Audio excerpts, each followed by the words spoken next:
Capcom won't answer my emails anymore. Now you will see what real terror is all about.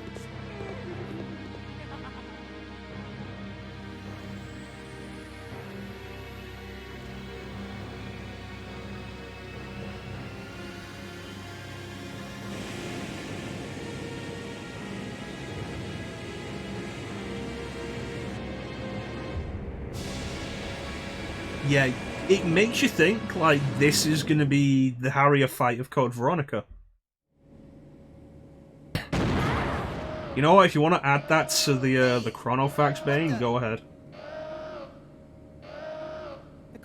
It's like you think, oh, what's that? It's gotta be Alfred chasing us in the Harrier. Surely. It's the only thing that makes sense.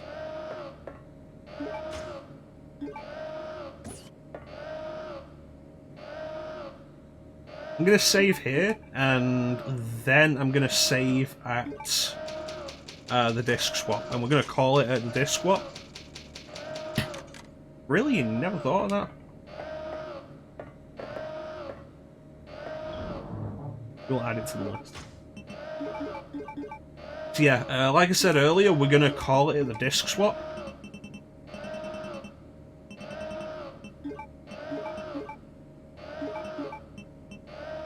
I hope I don't have to use those.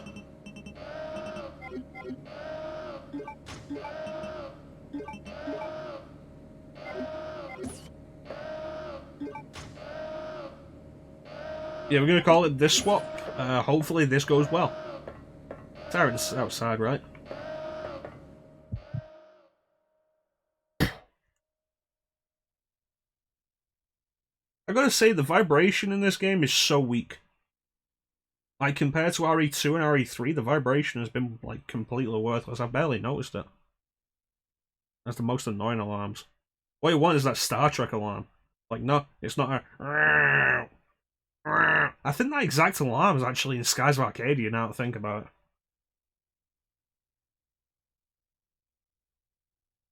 What you want is like one of those Star Trek alarms, like...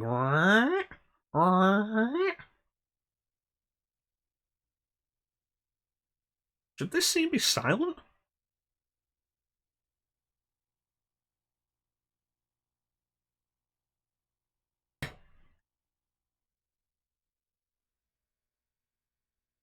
Okay, the sound has dropped. I don't know why. Let me see what I can do about this. I'll be right back.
Okay, so we're getting sound from there. Like, I reset the Dreamcast, like, yeah, no, that's fine. Did the soft reset, there's no sound on the menu. Reset the Dreamcast, sound there, okay. Everything's plugged in. Start it again, and we're good. I don't know, it's weird. Like, there was no sound at the menu either.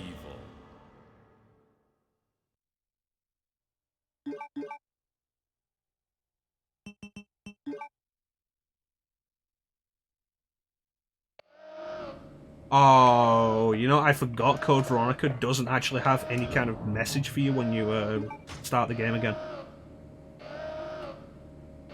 To be fair, I feel the Dreamcast's pain. Alright, let's do this. Fuck this shit out now. So I'm hoping the first aid spray is going to be enough. If it isn't, I have 3 herbs there to combine into a full heal.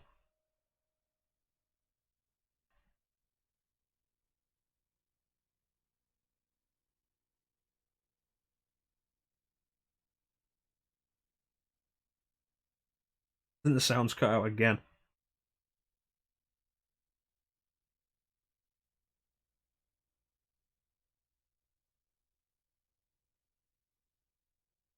Okay, we're doing this without sound. Yes. Which is a shame, because, like Ninja mentioned, like, boss music.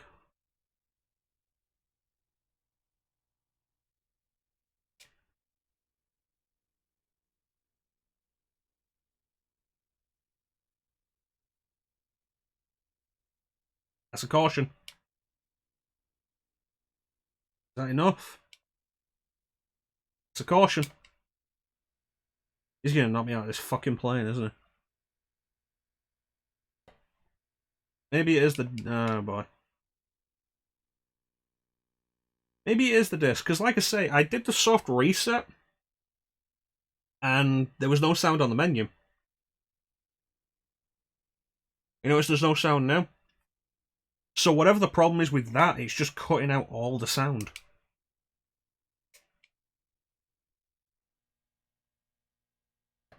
So you know what I'm gonna do? Give me a minute. I'm gonna get something for this.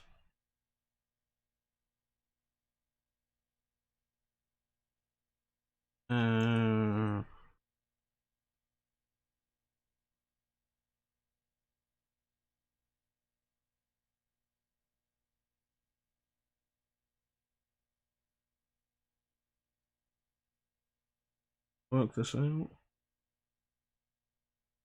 Yeah, I know about the blade. It's what I was looking for, but I completely forgot my positioning and the fact that it can knock you out of the plane.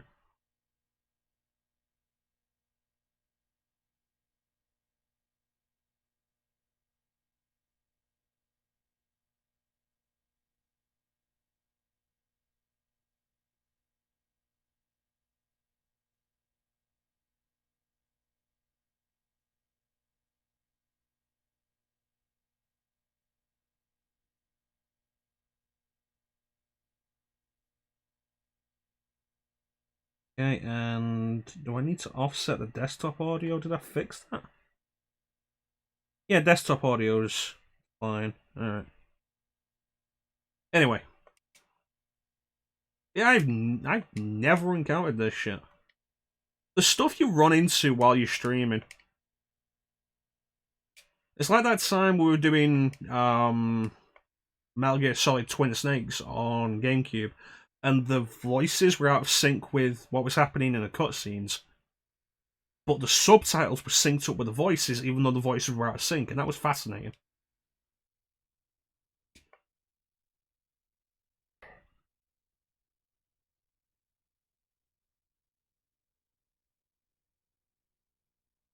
Here we go.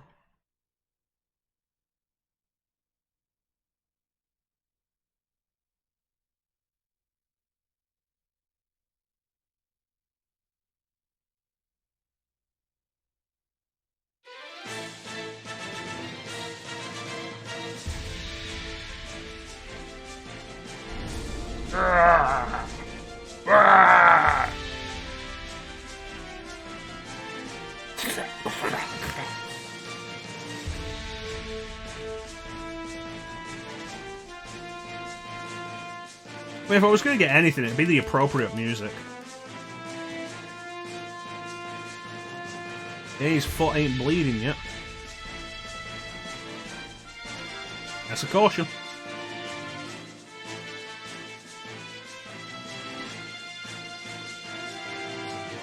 Oh, did it cut out for you in this part? When you were playing this part, girl? Thank you. Thank you.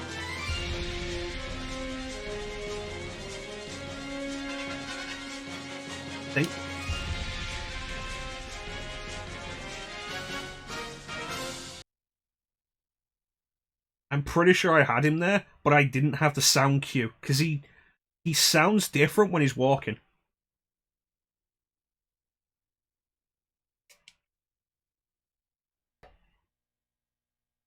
This is why I saved it. I said before, like, Plane Tyrant's like the only fight I'm concerned with on disc 1. Yeah, when he's bleeding. Switch the audio. Ah, that's fair enough. Like, when he's bleeding, his footsteps sound different.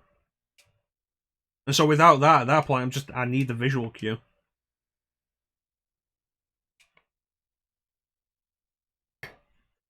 Yeah, he does slow down as well.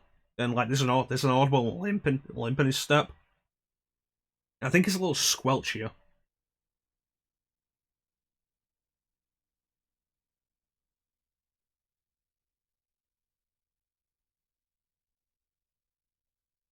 Try this again, shall we?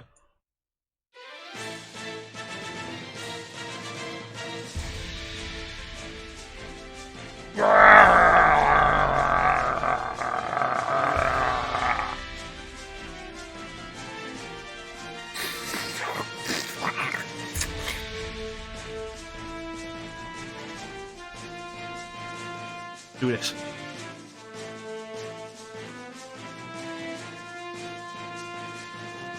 You son of a bitch. There it is. I think that's it.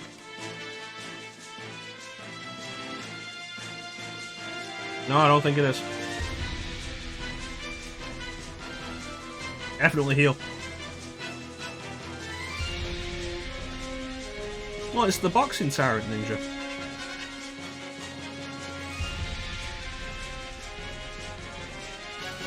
Now I've got to wait for it to reset.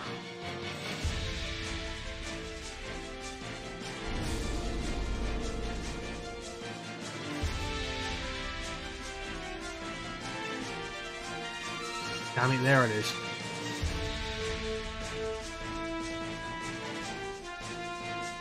Does he heal the foot?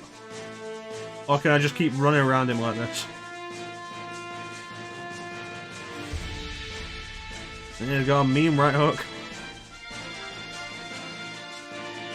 I hope he doesn't heal. There we go. Punch it! Why did the crate explode?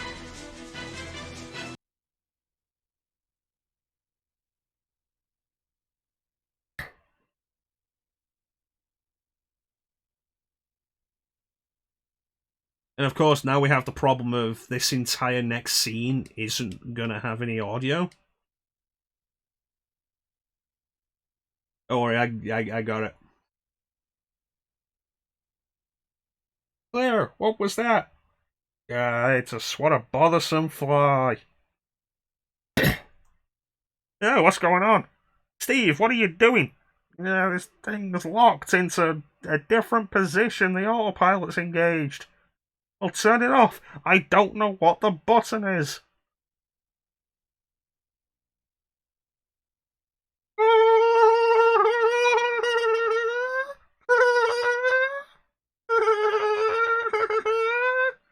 Alfred.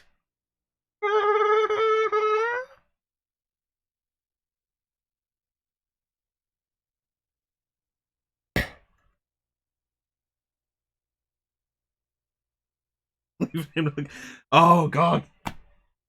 It was Steve all along. Thank you. You should see that clip of me doing my Alexia impression.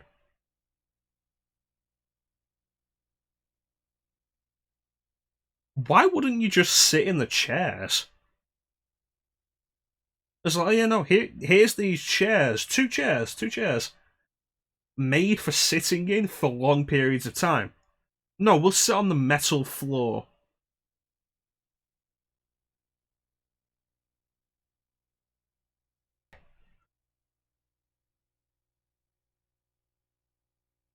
Where are we? It looks really cold outside.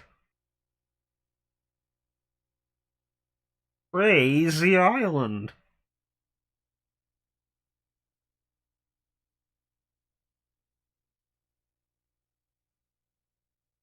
Latitude, longitude. We're over the South Pole. Sorry.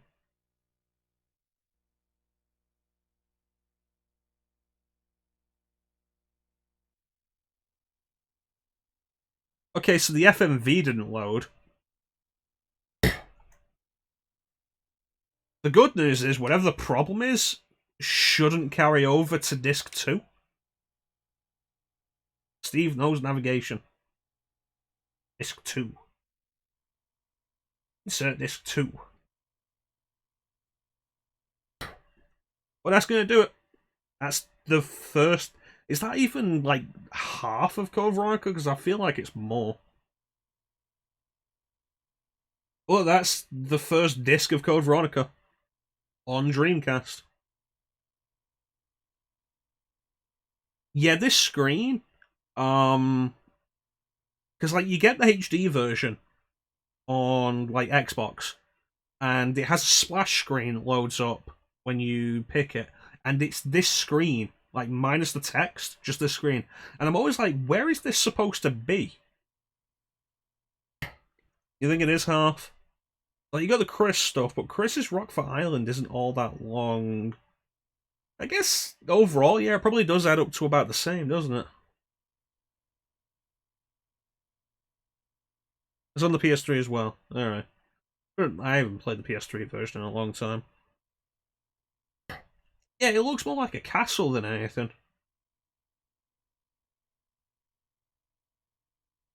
Unless you're speedrunning.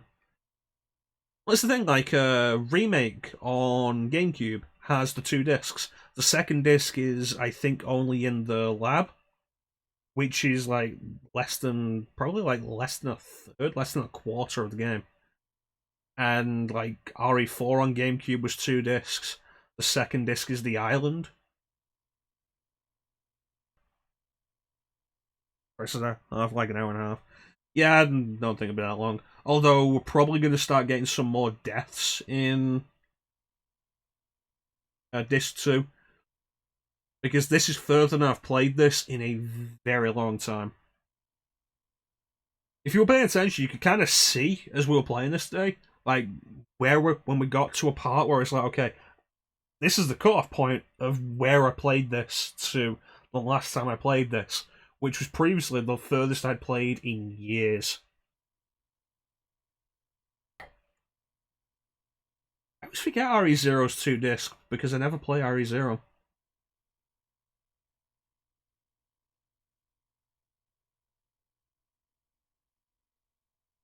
Hmm.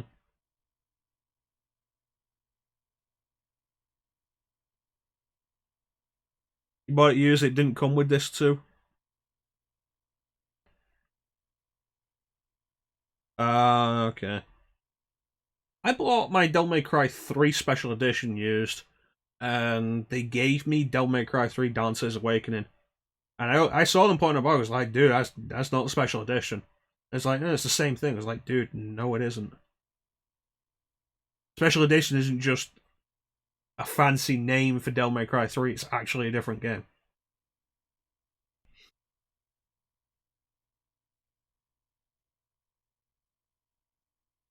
I'm not playing on Japanese hard.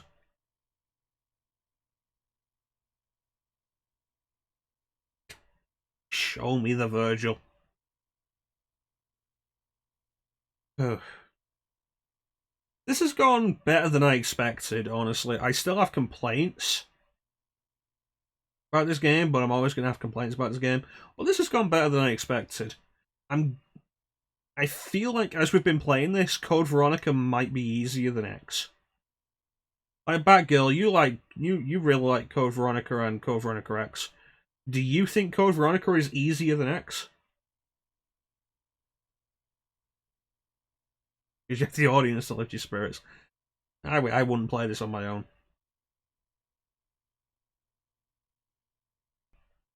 That dude kept walking in front of the bullet.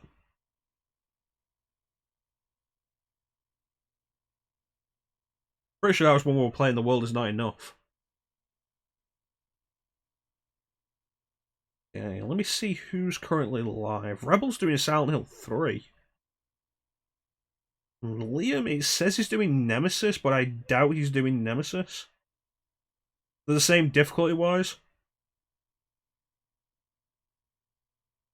Is Liam doing Nemesis? Because if he is, we'll raid him.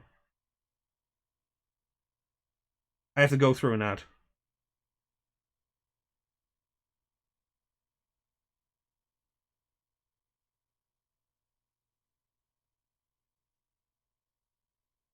Yeah. So Code Veronica is the same difficulty then, yeah. Yeah, this whole thing, like, the ads plus the compressing the name, like putting the names together and stuff, is extra bullshit. Like, oh, I sit through these ads to find, like, to watch a stream. And it turns out it's not the game I'm after. It's RE3, Meg. I didn't think Liam had... I think he streams off PS4, so I don't think he has a way to do Nemesis.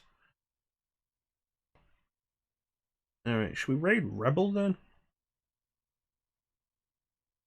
I don't know, Rebel's got a lot of people, and Silent Hill 3 isn't for everybody. Stars. I always preferred, like... even before...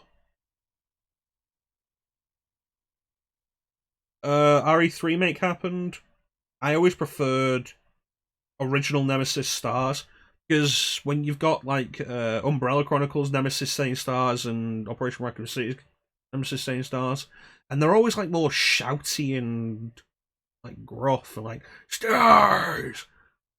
I always preferred original RE3 Nemesis because it's always like stars, like low guttural, kind of whispery. I always thought it was better.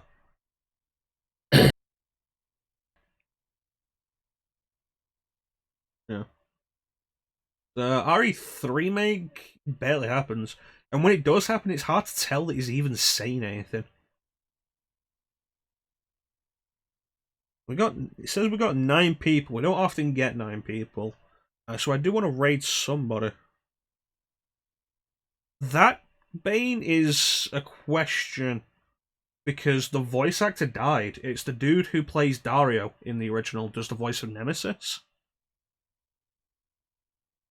And he died. I think he died in like 2017.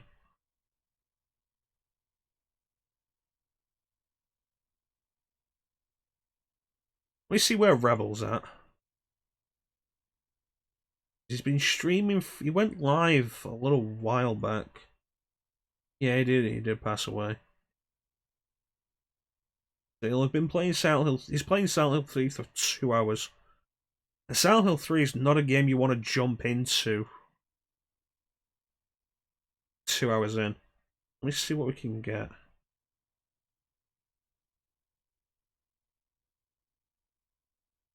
They did a decent job of Birkin.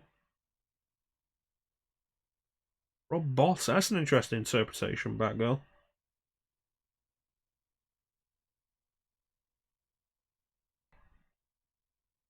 I can kind of understand that.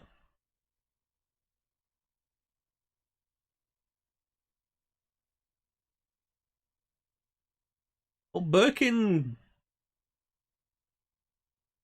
has like the classic screams, like "Rawr, rawr." That one sound clip they play twice, and they don't want you. They hope you don't notice. Did I just put this onto intermission? No, it looks terrible. Let's go back to Dreamcast.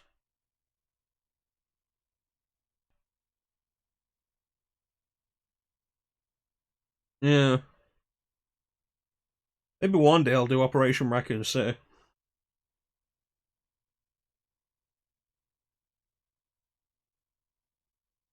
Yeah. Actually, a point. When we're done with Code Veronica, we're gonna be doing Silent Hill 2. So I hope people are gonna be interested in that. Should be fun. Like this whole Twitch mashing the stuff together.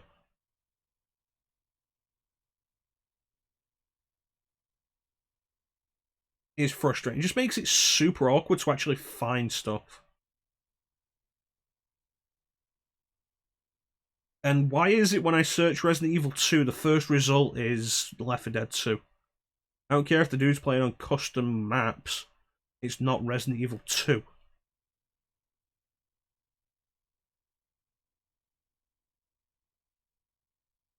I also have that game. I have it on PS3 and PC.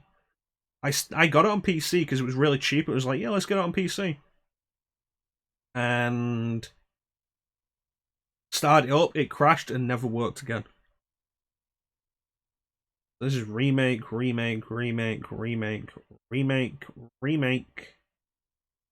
Oh, there's a classic. Remake.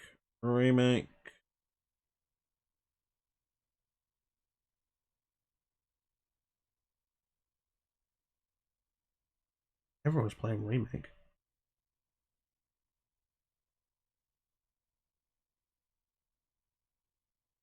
No, Weskin never did show up, Teak. It turns out you were right.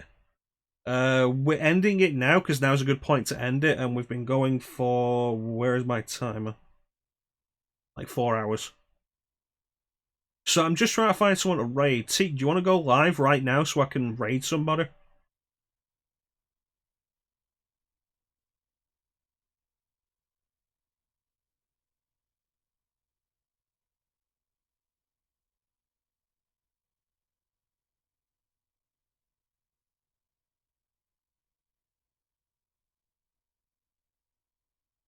Ah.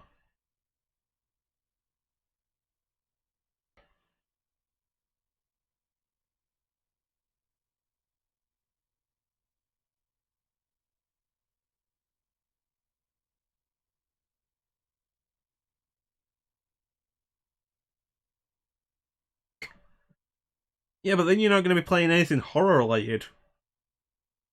I mean, FF4DS is horrifying in some ways, but not the right ways.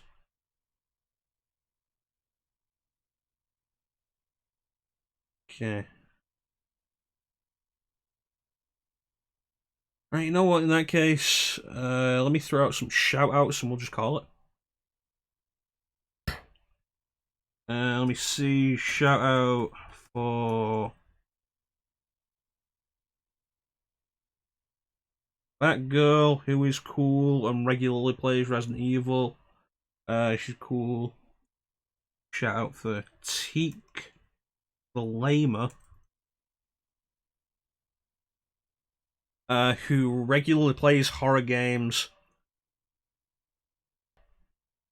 He's going to be playing Final Fantasy IV on Tuesday for the DS. Let me see. I noticed Emily May was in here. I'm going to assume she may have raided me. But I didn't get a notification because Twitch doesn't give you notifications for raids apparently now. If they don't have like more than 5 people. Yeah, it's cool, Batgirl. I mean, we've raided you before. That's how we found you. Emily May, she's cool. She regularly does... There she is. Regularly speedruns RE2 make. New Game Plus.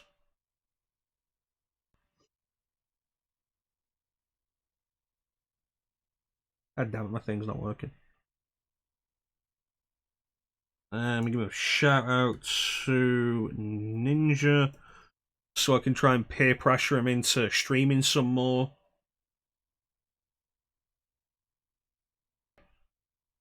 Ninja's cool. Shout out.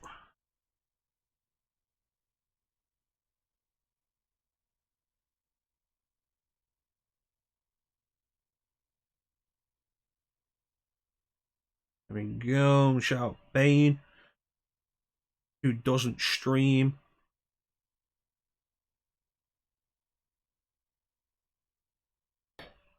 But he's the mod and he's cool. Can't peer pressure him though, he's immune to it.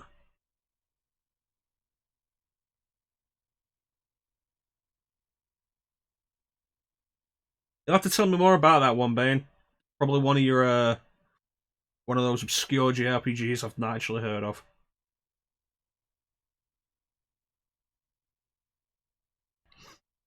Yeah, all these people will follow cool people. Yeah, Emily May streamed Sparrow today for her birthday, so 13 minutes ago it was Emily May's birthday.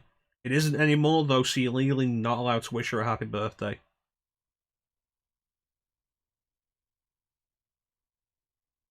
Yeah, Emily May is cool. She's rated us a bunch of times, actually. I think Emily May is actually our most common raider.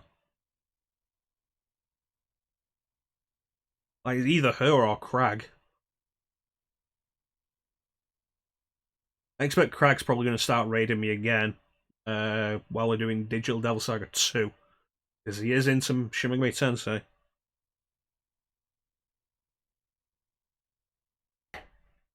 Yeah, everybody there is worth following. They all do good stuff. They're all variety. Anybody else? Star doesn't stream. Sina doesn't stream. Yeah, Emily, I'm guessing you raided earlier and it just didn't tell me. I'm guessing that is a thing now that... I'd heard, I think Rebel mentioned it might be a thing. Klim isn't here. Klim doesn't get a shout out. Klim wanted a shout out, he could be here. Oh, it says Klim is here. Has Klim spoken today? Has Klim spoken today?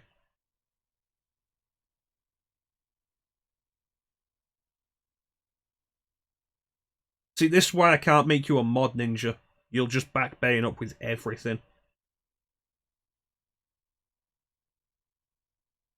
You're gonna do it all, is it? Yeah. Yeah, fuck it, why not? Klim, who...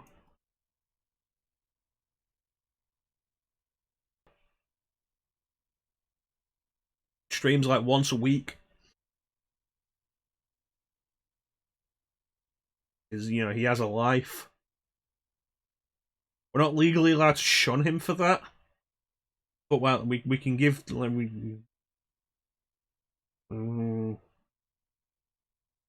it's not so much disdain. I'm trying to think of, like, oh, I've said he streams once a week. How do I figure out how to not make that sound as bad as I put it?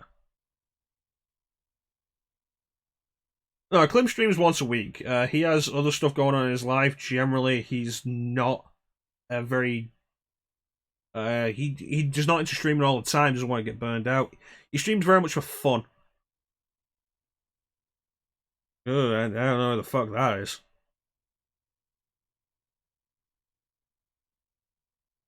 It's gotta be like all one word, Bane. Jansen was live earlier today with Bates and Kaitos, and also regularly does late night Animal Crossing streams if anybody wants to check those out. It's possible, I've been burnt out before.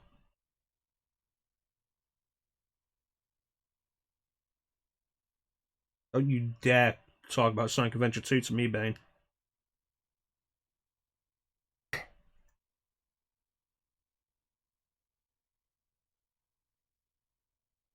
You see, that's kind of the opposite of my problem there, Ninja.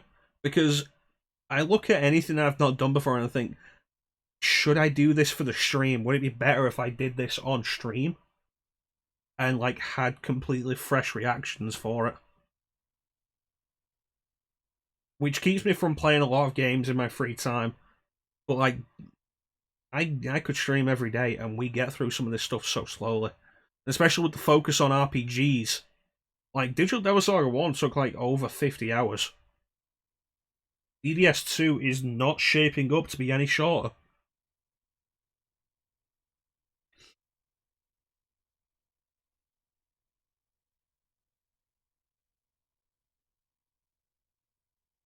I think, like, the length of games, you just have to really accept them. Some games are going to be super long. Not everything is going to be 1, 2, 3 streams. Twilight Princess was 7 streams in the end, the longest Zelda game we've done.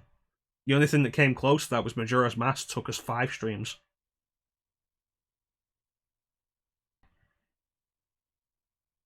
I think Digital Devil Saga was the longest game we've done, at like 15, 14 sessions.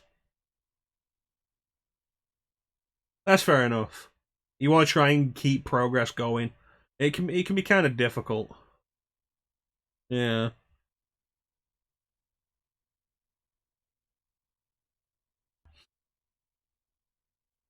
Yeah, because if you're not engaged with the game, how can you keep the audience engaged with the game? It's difficult. I definitely understand that.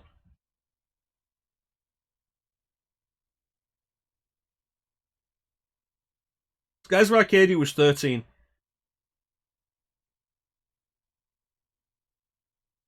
I'm also thinking about doing Skies of Arcadia again. I've mentioned that before. Currently unsure about whether I'd do the original on Dreamcast or Legends again. Because like Legends is the better version, but Dreamcast has the better music. Skies of Arcadia's soundtrack is so good.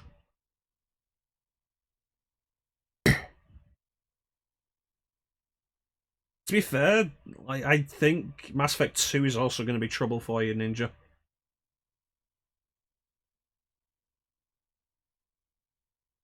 It's not that they changed the music in the GameCube version is compressed. In fact, you know what, I can get you examples right now while I'm not really doing anything and basically just wasting time.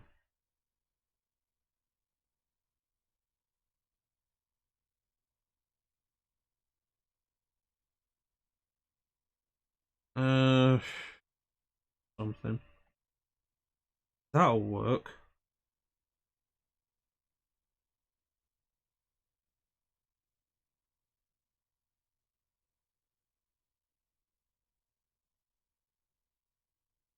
It's hard to actually get Skies of Arcadia Legends soundtrack up on YouTube.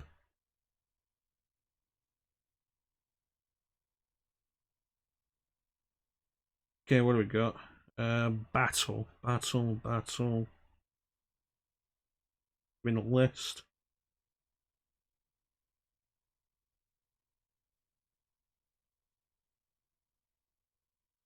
Yep.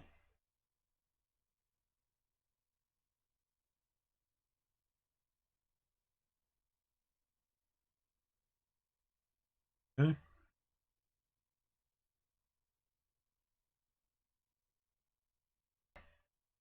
Alright, thanks for joining us, Bane.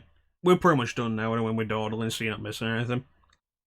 Next stream will be Digital Devil Saga 2, but it's going to be a grinding session, so I just wanted to let you know. You take care, buddy, and thanks for joining us.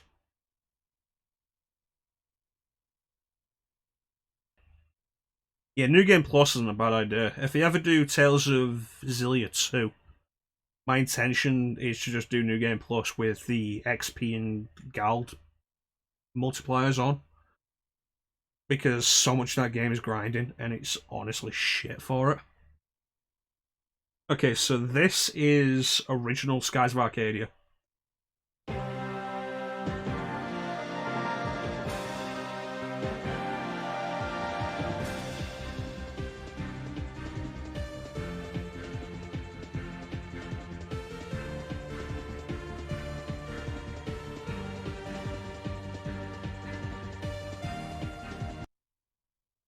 Okay, and this is Legends.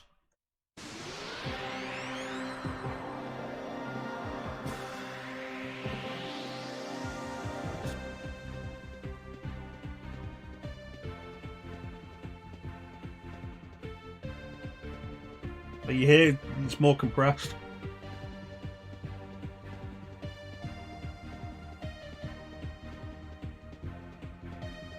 Yeah. As it is, Legends soundtrack is still fantastic. And you wouldn't notice it unless you hear the two side by side. Or if you know the first one, if you know the original considerably. Like how I can play Super Mario World or A Link to the Past on Game Boy Advance, and I can hear the difference because I've played the originals that many times.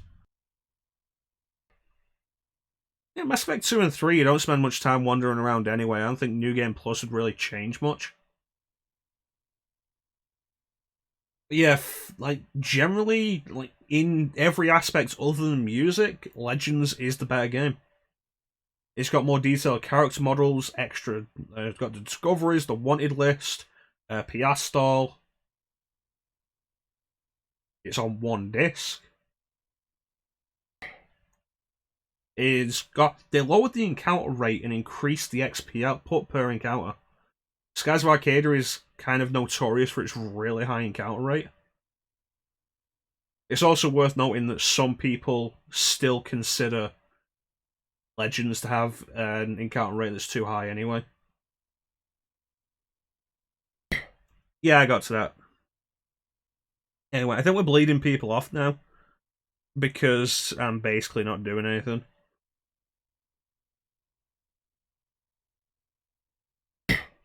Yeah, everybody we gave a shout out to, worth checking out. None of them happen to be live right now, but I think the next one will go live. Probably Batgirl might go live soonish. Unless she's live now. No, she hasn't snuck up on us and gone live.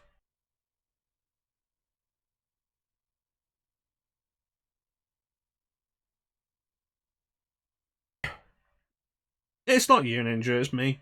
I'm just... we had a bunch of people and we don't often have like a decent crowd in, and I don't like wasting that.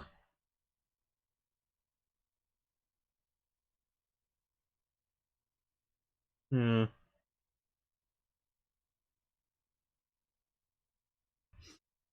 But yeah, if Batgirl doesn't go live soon, then the next person to go live on the list will be Chanson with his late night Animal Crossing. He plays the original on GameCube, if anybody's interested in checking that out. But yeah, that's gonna do it. I want to thank everybody who joined the stream. I always really appreciate the support. Thanks so much for watching. Big special thank you to everybody who joined the chat. That's Teak, Bane, Clem? I don't know. Ninja, Signer, Star, Batgirl, and Emily May popped in at the end for us. Thanks so much for joining the chat, guys. Chat is always the best part of the stream. Next stream will be the first grinding session of Digital Devil Saga 2. I intend not to do any more like progress in the game, but I can't guarantee whether or not I'll end up changing my mind when we're actually doing it. But we're gonna do a bunch of grinding. So if you want to miss that, reasonable. Not sure when that'll be. Details will be on the Discord when I decide. I will let you know when I'm going live in case Twitch doesn't let you know. But yeah, once again, I want to thank everybody who joined the stream. Big special thank you to everybody who joined the chat. Chat is the best part of the stream. And with that, thank you all for watching. Have yourselves a fantastic time of day, and take care. We'll catch you next time, guys. Goodbye. Bye-bye. Bye. Bye-bye. Bye. Bye-bye. Goodbye. Yeah, I'm so glad to be back to 4x3 games, because I can have the camera on and I don't need the green screen up. And also we can have the wider field of view, because I'm not taking up any of the screen. They're like, oh yeah, no, I'm not covering the screen now. It's great. We can have like the wider field of view, so I can have my hand here, and you can see it. Bye.